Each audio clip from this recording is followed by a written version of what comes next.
Hello and welcome back to another episode of the Mark Moss Show where we talk about the decentralized revolution. But you already knew that. Well, assuming you tune in each and every week, which of course, if you're not, then I hope you do. So just if you're not driving, pull out your phone. This thing right here that doesn't leave your side. Put a calendar reminder to be with me each and every time, this channel, each and every week where I'm here in keeping you up to date on what's happening as the world is transitioning from the old into the new. And of course, we look at it through the lens of politics, finance, and technology. So you get this holistic view. Of course, we look at it through the lens of technology, which is what drives change. And of course, that technology is Bitcoin. That's right. We got the mug right here. So we're looking at that. And of course, I like to bring to you some of the latest breaking news each and every week. And that's exactly what we're looking at right now. Some of the big stories that happened this week. And of course, well, like a lot of weeks, all eyes on the Federal Reserve. The Federal Reserve, we're all watching them to tell us what the fate is, what comes next with our money. And so there's quite a few stories that came out this week that I think are pretty important to look at. I want to look at the potential attack vectors. Henry Kissinger said that if you control the food, you control the people, you control the money. Control the food, control the people, control the energy, control the continent, control the money, control the world. So that's the three attack vectors. Food, energy, money, and money is what we're talking about right now today. We talked about energy earlier. If you missed it, check it out on the podcast. Just search Mark Moss Podcast.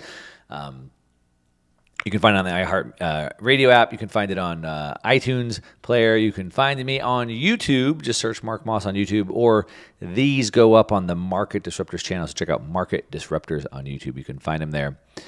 But one of the stories I saw this week was talking about the infamous, not much anticipated, maybe much feared CBDCs. And as I'm talking about the central bank digital currencies. Of course, we've talked about them extensively on this channel.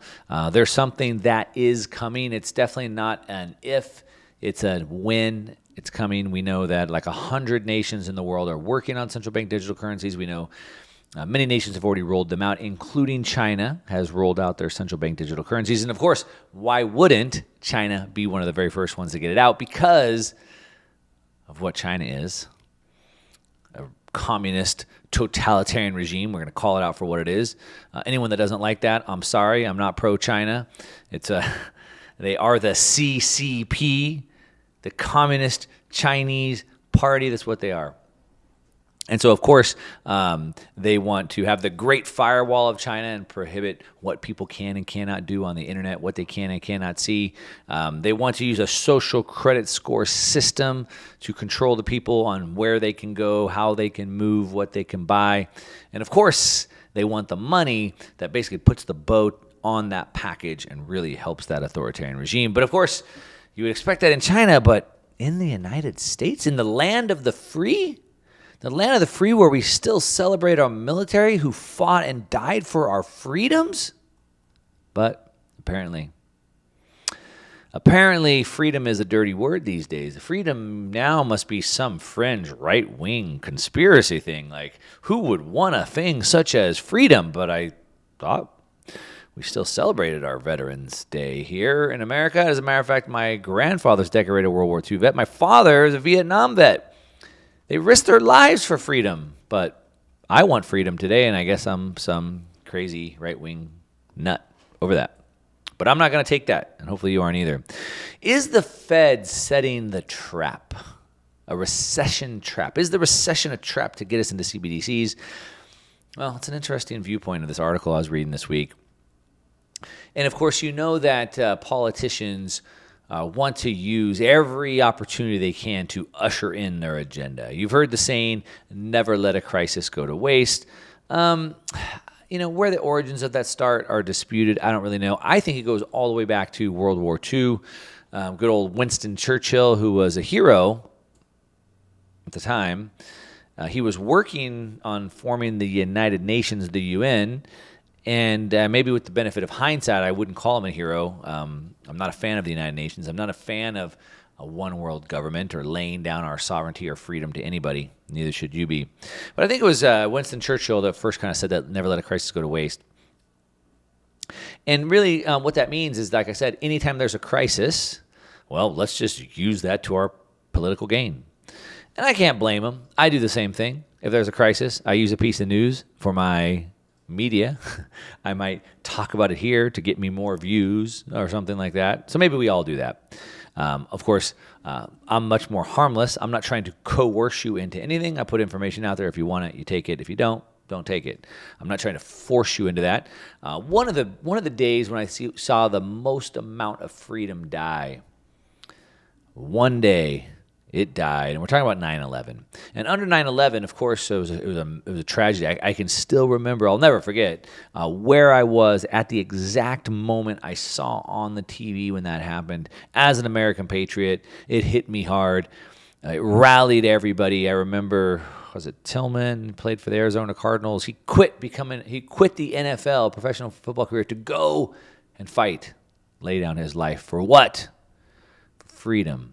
But it killed more freedom. As a matter of fact, never let a crisis go to waste. That brought together what was known as the Patriot Act. And the Patriot Act is what allowed unfettered government access to the private data of citizens and was an unprecedented loss of freedoms for Americans. That's when we got the TSA. If you're not old enough to remember, we didn't used to have to get patted down and frisked to get on an airplane. We didn't used to have to stand in line for hours and hours on time, inconveniencing everybody over that. We didn't have to do that. We didn't have the government spying on every form of communication before that. That was when probably the biggest loss of freedom died. Of course, other crises, 2008, the great financial crash. We saw the passing of the Dodd-Frank Wall Street Reform and Consumer Protection Act, which sounds so good. Who of course, wouldn't vote for that? But then March of 2018, the Senate passed the Economic Growth Regulatory Relief and Consumer Protection Act, but it exempted dozens of banks from those regulations. So, rules for thee, not for me. Sort of like when the government mandated that everybody take vaccines, but then exempted themselves from having to take it. Interesting how that works, isn't it? Now, we have another crisis looming, a big one. We have this massive economic crisis, and it's dangerous. I'm not going to sugarcoat it. I talk about it each and every week. Of course, I'm talking about the 80-year financial revolution cycle. We're in that right now. The entire financial system is going to be reset. If you haven't caught up on that thesis by now, just check out my main YouTube channel, Mark Moss, and search 3 cycles. I have a playlist that breaks this all down. And about every 80 years, we see the financial system get reset, and so that's happening. Never let that go to waste. Of course, Klaus Schwab, the head of the World Economic Forum, wrote a book called COVID-19, The Great Reset. It's the name of the book. Never letting a crisis go to waste. Let's use this crisis, man-made or not, and turn that into a huge opportunity. But here we have this looming recession, and we just got another bill passed I've been talking about. It's called the Inflation Reduction Act, which, of course, who doesn't want to reduce the inflation? But what you have to be aware of is that these bills typically have the adverse effect. And so this is not going to do anything to fight inflation. As a matter of fact, it's going to increase inflation. But buried in the text of that bill brings back something that keeps resurfacing, and it came up in the first stimulus bills in March of 2020. It got shot down. It came back up again in another stimulus bill. And it popped back up again in an executive order in March of 2022. And it popped back up again in the Inflation Reduction Act bill that just came out again. And it keeps popping up the last 2 years in each one of these little crises. And they're just trying to sneak it through. What am I talking about? Well, you're going to have to wait a minute to find out. We used to barter. We don't want money. We want the things that money buys us. I need food. I need shelter. I need energy. I don't need money. But because barter is a very slow and efficient system, medium becomes a medium of exchange that allows us to get what we want very quickly. But we can use whatever we want as money. Money has been many things throughout many years, many centuries, many decades. And if I wanted to get something from you, I could say, hey, I want this thing from you. I'll give you, $1,000. And you're like, nah, I don't want $1,000. I'm like, how about if I give you like a $1,500 iPhone? Will you take that? Nah, I don't want that either. I might say, hey, what if I built you a brand new website and launched a marketing campaign for you? Oh, I'll take that. So then by my labor or my expertise, I'm trading you my labor, my expertise for that good that I want, right? Now, You might rather just take dollars because then you can go buy whatever website you want. But you understand, we can trade. We can always trade. We will always trade. Everybody trades. People in prisons, they trade. Currency becomes like cigarettes or things they can get a hold of. In elementary or preschool, kids are trading sandwiches for chips, right? Even in communist countries, people are still trading. We're always going to trade what we want. And so if we want to use Bitcoin, then so be it, right? We don't need to use the government's form of money. We can trade whatever we want, but the government doesn't like that. And so what have they been sneaking into this bill? Well, they're sneaking in the pilot program for central bank digital currencies. We can see that the exact text of the order reads, quote, the order also encourages the Federal Reserve to continue its research, development, and assessment efforts for a U.S. CBDC, including development of a plan for broader U.S. government action in support of their work. This effort prioritizes U.S. participation in multi-country experimentation. Prioritizes U.S. participation in multi-country experimentation. Not just the United States. Again, no. Laying down our sovereignty, multi-country experimentation, and ensures U.S. leadership internationally to promote CBDC development that is consistent with U.S. priorities and democratic values, end quote. Now, if that doesn't scare you, maybe I should read it again, but I'm not going to read it again. But it should. It should scare you because if they get that carried out, it has a lot of disastrous things, including one, the big thing, participation in multi-country experimentation. I don't want the United States laying down its sovereignty. I believe in cooperation over coercion. We should work together. I like global trade. I believe that through cooperation, we can take the 1 + 1 and equal 3 or 4. Not coercion, but not at the expense of laying down what's best for our people. Now, if you also think about it, it really is laying down the first steps to implementing basically a Chinese social credit score system. Now, I know. That would never happen in the United States, right? The U.S. dollar is the reserve currency, right? All these things. But the one thing that you have to keep in mind is that a central bank digital currency is way different than any other cryptocurrency. It's not a cryptocurrency. It's not Bitcoin, right? Bitcoin is a open source, permissionless, trustless network protocol. What do I mean by that? That means it's transparent. Anybody can see it. Nobody needs permission. Anybody can just get their phone out right now, this very second. You can download an app on your phone out of the App Store, and you can have Bitcoin transferred to you right now. Now, how do you do that with a bank? How do you download Venmo? Well, you download Venmo, but then you have to get a bank account. Well, how do you get a bank account? Well, I got to go to the bank.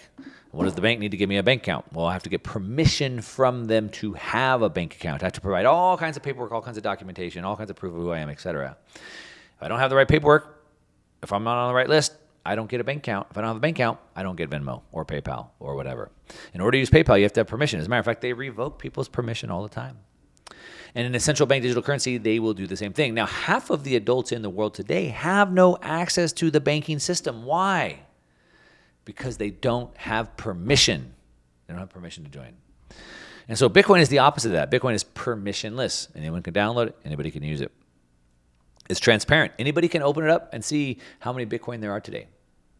I might ask you, how many dollars are there in circulation today? And you might reply that you don't know because nobody knows. And we don't know how many the Federal Reserve will create by the end of this week or by the end of the month or by the end of the year or et cetera.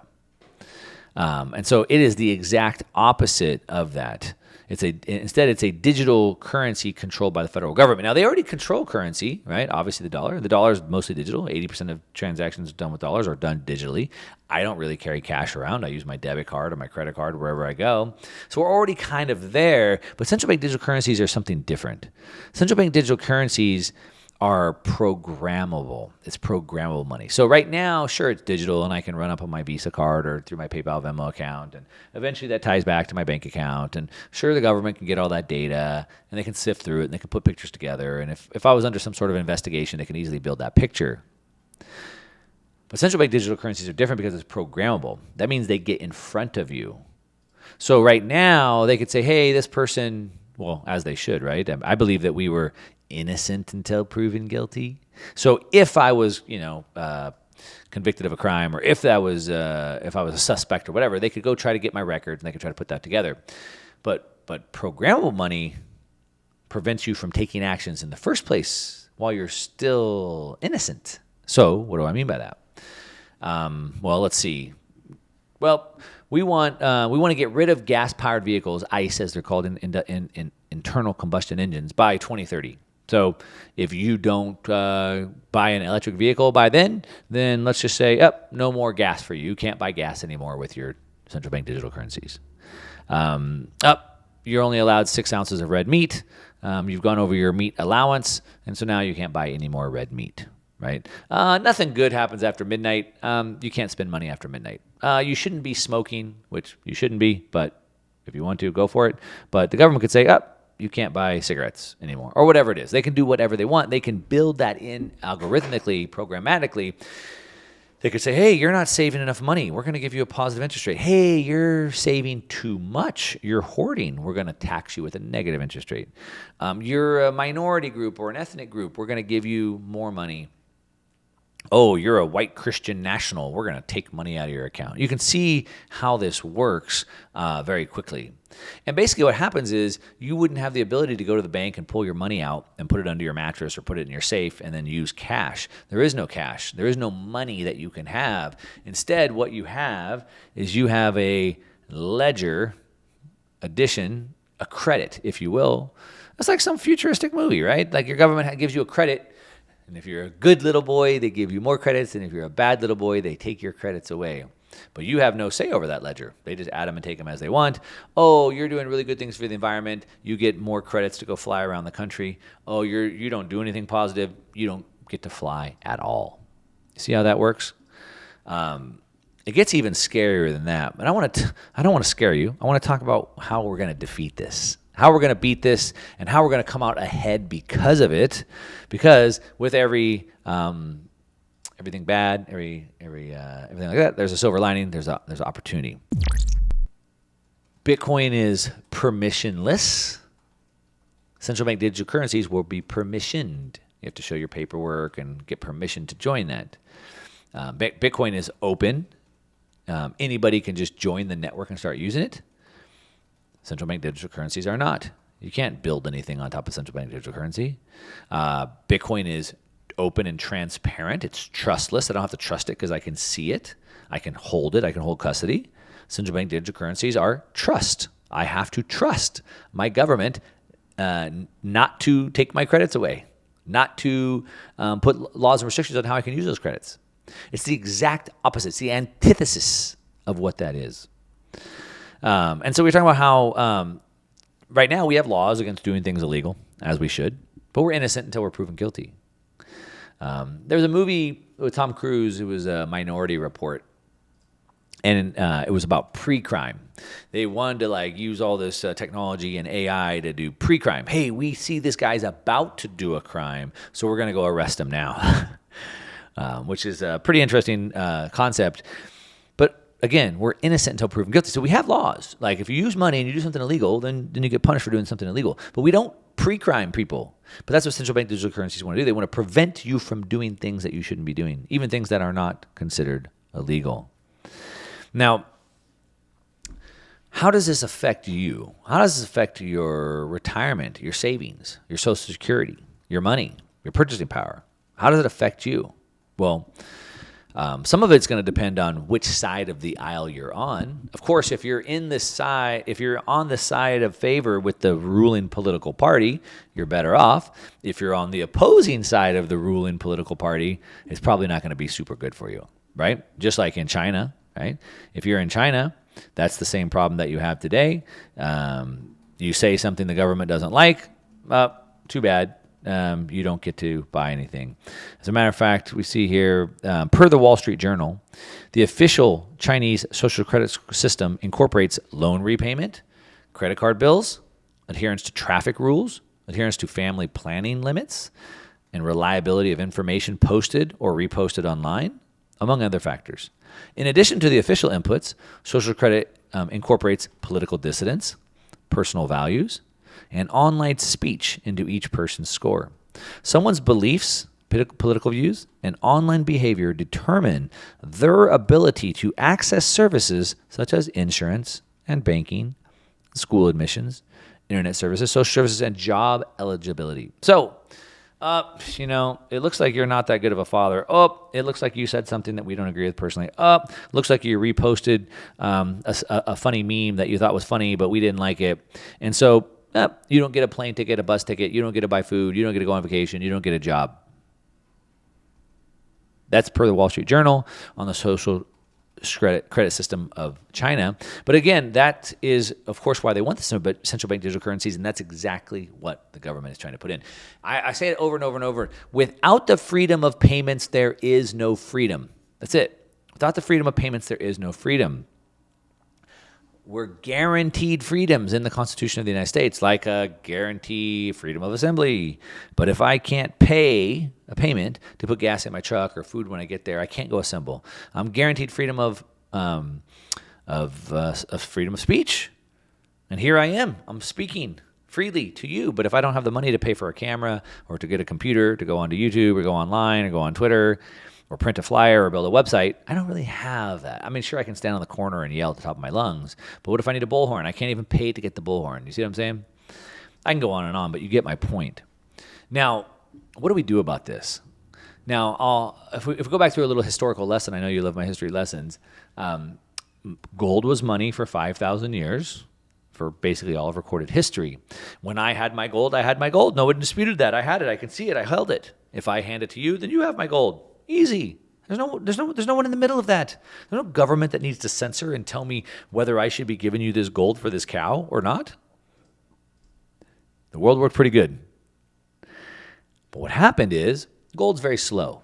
Gold failed. Gold requires centralization. So the gold had to go in the bank, and the bank gave me back a gold certificate. I talk about this all the time. I'm going to skip through it pretty quickly.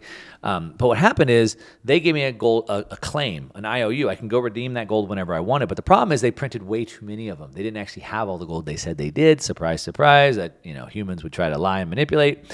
And so then when everybody went to go get their gold back and said, hey, we just want the gold, the government of the United States, the land of the free, seized it. They stole it. They said, nope, you can't get your gold. 1933, Act 6102. Nope, we make it illegal. And what we do, and this is the key piece that I want to hit on right here, and what we're doing is we're gonna give you your money. Don't worry, we're gonna give you $20 of these fake paper certificates. We're gonna give you $20 for every 1 ounce of gold that we have in the bank, because that was the going rate. So people were using these paper dollars, knowing that anytime they can take 20 of them and go redeem an ounce of gold. So when the banks seized it, when they stole the gold, they said, nope, you can't get gold anymore from us. And as a matter of fact, you can't own gold anymore. You're not even allowed to own it. But don't worry, we're going to give you 20 of these dollars for that gold. But of course, people want the gold. But then here's the key piece. What they did is they turned around and instantly revalued gold to $35. They paid you 20, and then they revalued it 30. See what they did? Not only did they steal your gold, then they devalued your money so you could buy way less goods and services than you did before. Why is that important? Because as the government is trying to sneak these things through, as the government rolls these central bank digital currencies out, what I would expect to happen is something similar. History doesn't repeat, but it rhymes. If I touch the hot stove before and I touch the hot stove again, I'll probably burn my hand again. Maybe not the same finger, but I'm going to burn something. So what happens? Well, the government says, hey, all those dollars you have in the bank, those aren't like regular dollars anymore. Now they're central bank digital currencies. But don't worry, they're still worth about the same. And then once everybody makes the transition, then they devalue them. And then you lose your purchasing power. But what if you really need that money? What if you're going to make a big purchase? What if you're retired? What are you going to do? Well, you have to protect yourself outside of that. So let's go back to 1933. If you had all your gold in the bank and they stole it and then devalued it from $20 to $30, you lost like 60% of your money. What if you didn't have any gold in the bank? What if you had all your money on your farm? All your money was in your heads of cattle and your sheep and your goats and your land. Well, when they stole everyone's gold and devalued it, that didn't affect you. You weren't in that system. You weren't playing that game. Your cows were still worth as much. As a matter of fact, your cows were worth more now because they pushed the price up, the inflation. So the way you protect yourself is don't play the game. Don't be in that game. And you got to get out. So how do you get out? Well, you get out by one, not holding all your money in the bank. Now, right now, we're in a little bit of a dangerous transition. I don't expect this to roll out right away. As a matter of fact, it could be anywhere from 12 months, 1 to 5 years before we see something like this roll out. So it's not going to happen tomorrow. Don't freak out. Don't run to your bank right now. But continue to watch this as it accelerates and pay attention, because Act 6102, when they seized the gold, it came, well, I wasn't alive. The way I understand history is that it came kind of without warning. I would imagine if you were paying attention, of course, we didn't have the internet and access to news like we do today. There was probably some signs coming up. But we have the benefit of that today. We have the benefit of the news. We have the benefit of the internet today, and we can see it. And as that's coming closer and closer, you want to take advantage. Learn from the mistakes of the past. Do not be stuck in that system. Get your assets out. Go into Bitcoin. I believe that Bitcoin will benefit from this, because as everybody gets stuck in that closed program system, they're going to want to get into a system that the government cannot control. I will also throw out while I'm at it, my website is also the same, onemarkmoss.com. If you go to my website, you'll see that I just did this big presentation a week ago, and I really broke down how I believe the world is changing and what's going to happen over the next 2 to 8 years. So not over the next 6 months. If you're looking for what to do over the next 2 to 3 months, I didn't really cover that. But what's going to happen over the next 1, 2 to 8 years, that's what I covered, and I think it's really big. And then I talked about what I'm doing about it. So like what I'm buying, what I'm selling, what I'm doing with my money. And then I did a bunch of Q&A and stuff. If you want to catch that, just go to my website at @1markmoss, and you can find a link to the replay, and you can watch that. I highly recommend it. Just at onemarkmoss.com, and you'll see it on the website. All right, now, before the break, we were talking about central bank digital currencies and how big of a deal that is. But we have another attack vector. So if central bank digital currencies and social credit score is an attack on the individual, then we also have over here an attack on the business and the corporation and the entity. And for that attack vector, I'm talking about ESG. You've probably heard the term. I talk about it quite a bit. ESG. Now, it's sort of like a wolf in sheep's clothing, as most of these things are, as all these government plans are. They're all wolves in sheep's clothing. They sound really nice and cuddly, but really they're vicious. And ESG seems really good. It seems like a positive way to protect the environment, at least on a surface level. But if you dig into it deeper, you realize it's actually a much scarier, much more sinister path to totalitarianism. Now, ESG stands for environmental, social, and governance. And really what it is, it's an approach, it's a model, it's a way to evaluate companies and countries, right? Not people, but although people will fit into that. But really it's to evaluate companies and countries based on their alignment with those 3 factors, environmental, social, governance. And it's been growing in popularity. It's been happening more and more. We're starting to see lots of countries and companies starting to adopt this. And it sounds really good, and it sounds warm and fuzzy, and it makes me feel really good, and I want it because most people are good. Most people want a clean environment. Most people want good social issues. Most people want good things for good people. Most people want that. And so it pulls on my heartstrings, and it makes me want that. But when you peel back, if you look deeper, kind of like the Wizard of Oz, you got to look behind the curtain, you can see that it's not what it's cooked up to be. As a matter of fact, it's a sinister plan, right? We want to be good stewards of the planet. We've been called to be good stewards of the planet. I'm in the ocean. I'm in the mountains snowboarding. I'm in the deserts riding my dirt bikes. I love the environment more than most people. I use the environment more than most people. I want it to be good for my kids and my grandkids and for me. The problem is when we start getting these sinister plans that start trying to take it over. And what they're doing is they're using ESG as a way to consolidate capital and centrally plan the allocation of resources, which completely destroys the remains of a free market in the process. So what it is, like I said, it's a way to approach and evaluate investments. And again, it's kind of like this social credit system, like the Chinese Communist Party runs, like we talked about with central bank digital currencies. Similar to that, like the credit score, it determines, a social credit score determines one individual's ability to get loans or take travel, things like that. This is more about corporations and if they're able to get financing or funding or public services or things like that. All right, so it undermines a corporation's ability to access capital. As a matter of fact, Mark Carney, one of the most influential people in the world, if you don't know who he is, you should, he said that companies that refuse to adopt ESG standards will be, quote, economic roadkill. Economic roadkill.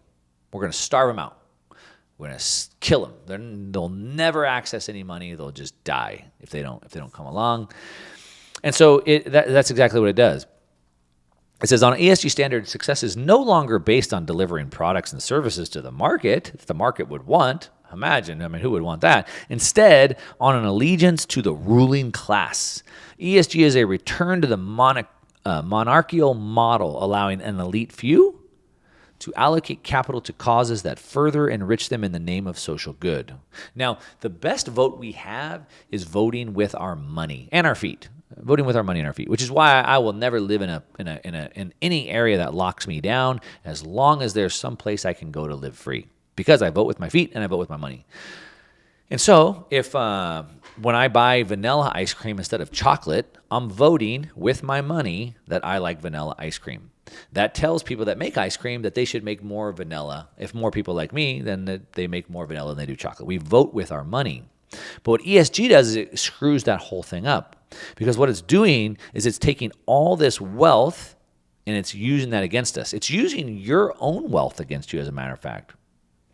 It's weaponized your money to punish you and take away the things you want to give you things you don't want. What do I mean by that? How are they taking your own money and weaponizing it? Well, I'm glad you asked. Well, even if you didn't ask, I'm going to tell you. So, have you ever heard of BlackRock before? Right? Have you ever heard of them? I'm sure you have. If you haven't, I don't know where you've been living. You've been living under a rock or something like that. So BlackRock is the largest asset manager in the world, like over $10 trillion. You heard of BlackRock. You got the Vanguards, State Street, these giant fund managers. So if you have money in a 401k or a mutual fund, or your employer has some program for you, I'm sure you have money saved. Hopefully you have money being saved somewhere in one of these types of programs. And most of all that is being done by a fund manager like BlackRock or State Street or Vanguard. So BlackRock is the biggest. They're the largest asset manager in the world. They have $10 trillion. It's not their money. It's your money. You've decided not to manage your own money. You've decided to let them manage it for you. Okay? It's your money. You should be using that money to vote the way you want to vote, but instead, you've given it to BlackRock. And now BlackRock will do with your money what they want. And what do they want? Well, they want to control the world. They want to push an ESG score. They want to force corporations that don't fit their model to be economic roadkill. But what about you? Is that what you want? Do you want the death and destruction of a free market? Do you want companies to be benefited for following some trivial model that doesn't align on free market principles? Like, for example, a business, when they provide a good or a service to the market that the market values, that business does better. And if they're very efficient with their capital and they don't have a lot of waste, and they make a bigger profit and they're rewarded by that, that profit is their scorecard and shows how good they do. That sounds pretty good. If they provide a good or value to the market that the market values, they do good and I can invest in that company. But no, that's not ESG. ESG is you either do what we say or you're economic roadkill. And they're doing that with your money. And unfortunately, we have a model to see how this works. Look no further than Sri Lanka. Sri Lanka is a country that just collapsed on a massive scale. Sri Lanka had the best ESG score in the world, a 98.1. That's what a good ESG score gets you. And so when you're investing into companies that have an high ESG score, your money through BlackRock is investing in these companies. And what's going to happen? Well, when you have a 98.1, you collapse like Sri Lanka. Anyway, kind of out of time. Hopefully that makes sense. You can dig deeper on your own. I'm trying to expand your context and give you some curiosity, and you can go dig into these topics on your own. Of course, you're listening to The Mark Moss Show. We talk about the way the world is changing right before our very eyes, as we move from a system of centralization, like the BlackRocks and the World Economic Forums, to a system of decentralization being led by Bitcoin. Hopefully you've enjoyed that. Hopefully I've sparked your brain, and hopefully you'll go do more research on your own. Let me know on social media at @OneMarkMoss, and that's what I got for you today. All right, thanks for listening. Since you've stayed to the end, I know you like this video, which means you're probably going to really like this video right here and this video right here.